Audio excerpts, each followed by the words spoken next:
Here are 13 smart ways to deal with bad people in the quiet hours of reflection, when we confront the realities of human interaction. One truth emerges from the shadows: we will inevitably encounter those who disrupt our peace, challenge our patience, and test the limits of our composure. These individuals, the toxic among us, can appear in any sphere of our existence: colleagues who undermine, family members who manipulate, friends who betray. Their presence creates turbulence in what could otherwise be calm waters. Yet throughout history, certain individuals have mastered the art of navigating these treacherous relationships without sacrificing their inner tranquility. They've developed frameworks for handling difficult people that protect not just their mental well-being, but their very character.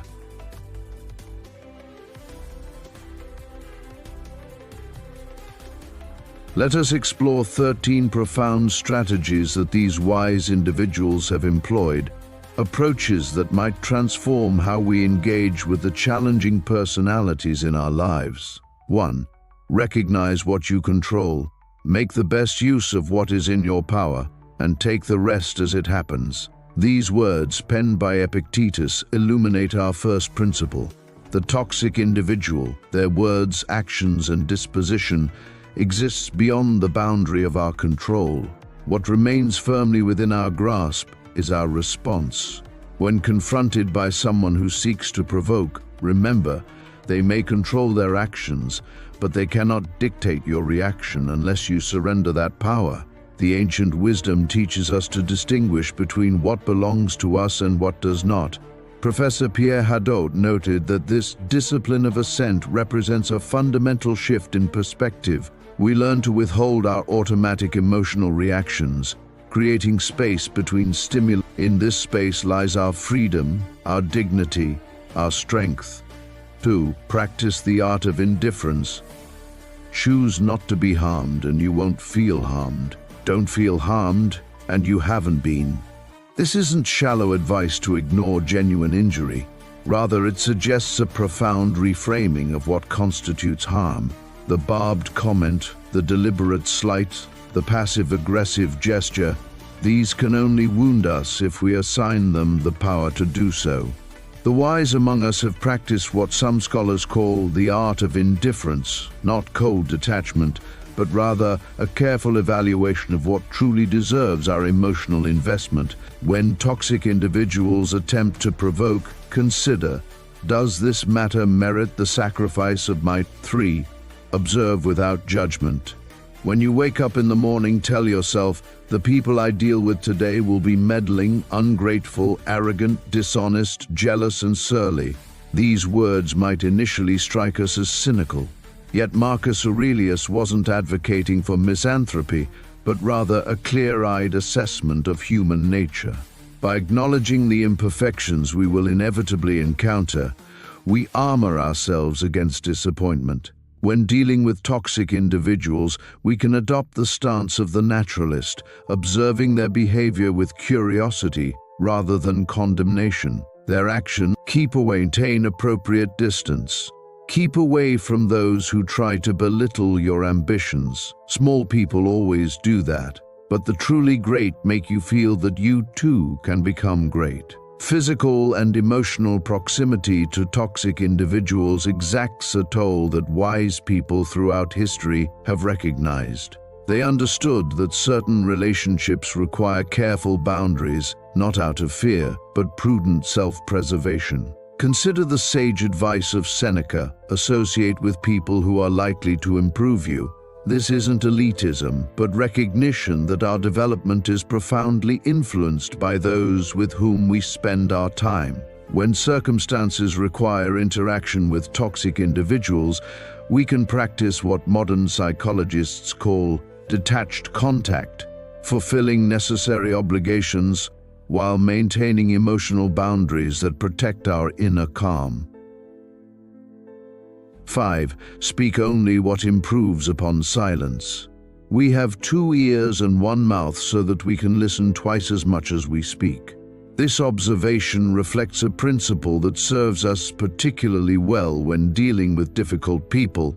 measured speech. Those who have mastered this art understand that not every provocation requires a response, not every accusation demands defense. When engaged with a toxic individual, ask yourself, will my words improve this situation?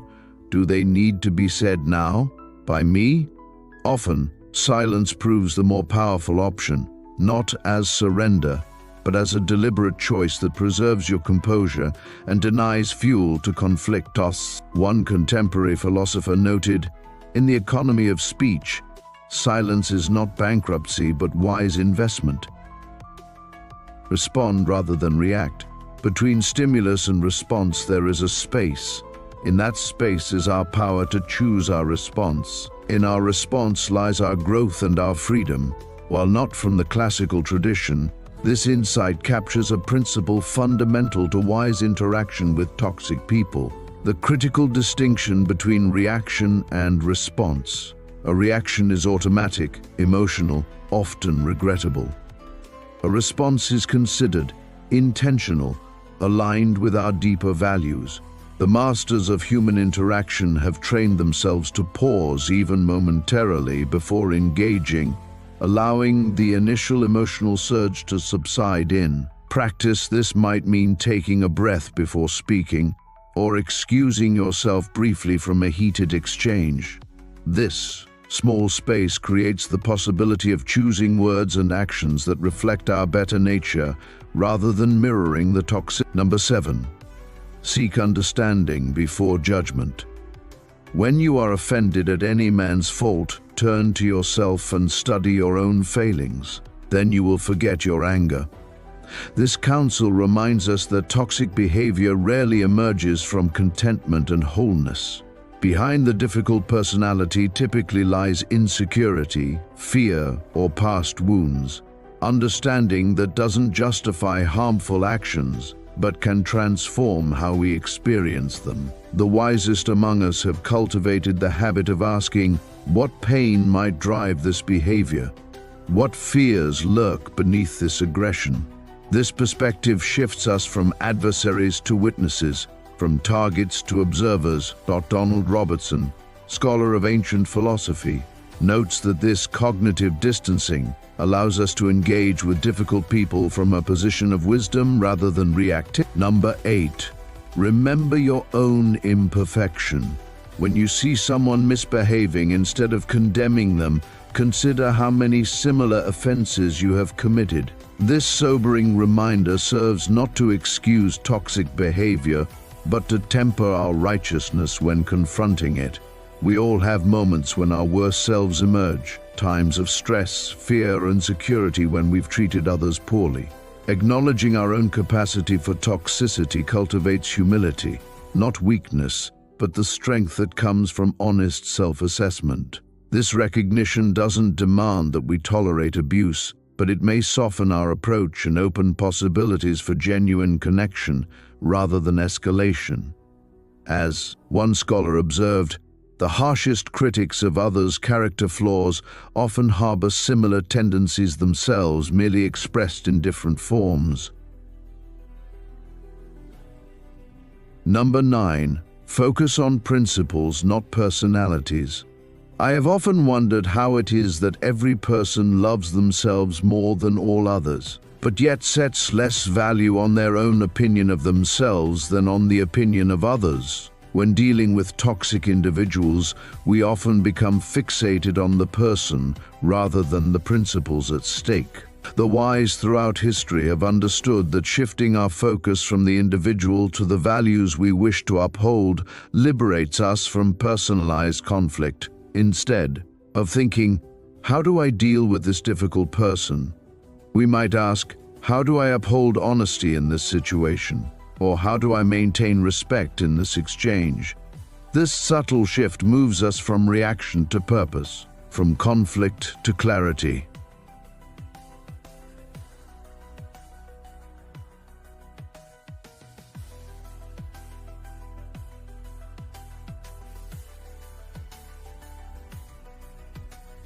As Marcus Aurelius advised, Just as ripples spread out when a single pebble is dropped into water, the actions of individuals can have far-reaching effects.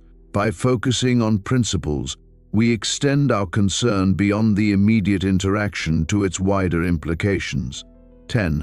Practice radical acceptance.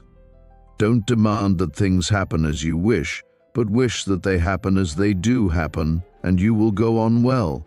Perhaps no principle proves more valuable when facing toxic behavior than the practice of radical acceptance. Not approval or resignation, but clear recognition of what is. Fighting against the reality of another's toxic nature creates unnecessary suffering beyond whatever challenges their behavior presents. The wisest among us have learned to say, without bitterness, "This is how this person is at this moment." This acceptance doesn't preclude appropriate action, boundary setting, or even withdrawal from the relationship. Rather, it prevents the additional pain of wishing for a different reality than the one before us. Modern psychologist Massimo Pigliucci notes that this acceptance is not passive resignation, but the foundation of effective action when dealing with difficult personalities. Number 11. Cultivate inner resilience. You have power over your mind, not outside events. Realize this, and you will find strength. Those who navigate toxic relationships most successfully understand that inner resilience, the capacity to maintain equilibrium amid external turbulence, represents their greatest asset. This resilience isn't innate but cultivated through deliberate. The disciplines that build this inner strength are numerous: regular reflection on our values and priorities, physical exercise that reinforces the mind-body connection, contemplative practices that create distance between our essential self and momentary emotions. As researcher Ryan Holiday observes, this resilience emerges not from avoiding challenges, but from embracing them as opportunities to strengthen our character. The obstacle is the way. Number 12. Remember your mortality. You could leave life right now. Let that determine what you do and say and think. This stark reminder serves as the ultimate perspective giver when dealing with toxic individuals. Against the backdrop of our finite existence, how much energy should we devote? The contemplation of mortality, what philosophers call memento mori, doesn't lead to nihilism, but to clarity about what truly matters. When we recognize the brevity of our lives, petty conflicts and personality clashes often reveal themselves as unworthy of our precious attention. As one scholar noted, death is the ultimate boundary that gives shape and meaning to all others. Number 13. Transform poison into medicine. The impediment to action advances action. What stands in the way becomes the way. The most profound wisdom regarding toxic relationships transcends mere coping. It reveals how these difficult The person who tests our patience teaches us forbearance. The colleague who criticizes unfairly strengthens our resilience. The friend who betrays trust deepens our discernment. This alchemical perspective doesn't romanticize toxic behavior or excuse harm.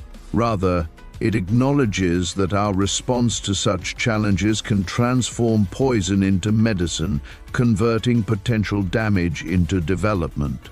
Philosopher William Irvine suggests that difficult people serve as virtuous trainers who unwittingly provide us opportunities to practice the character strengths we wish to develop.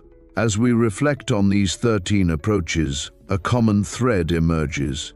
Dealing effectively with toxic people requires neither domination nor capitulation, but a middle path guided by wisdom, self-knowledge, and clear intention.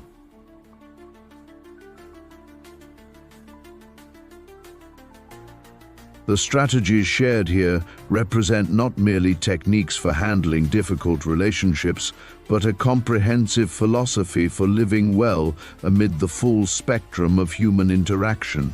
They invite us to stand firm without rigidity, to engage without attachment, to persist without stubbornness. In the words attributed to Epictetus, It's not what happens to you, but how you react to it that matters. Perhaps this simple yet profound truth contains the essence of all 13 principles, a reminder that while we cannot control the toxic individuals we encounter, we retain absolute authority over how we allow them to affect our inner world. And in that sovereignty lies our freedom, our dignity, our power.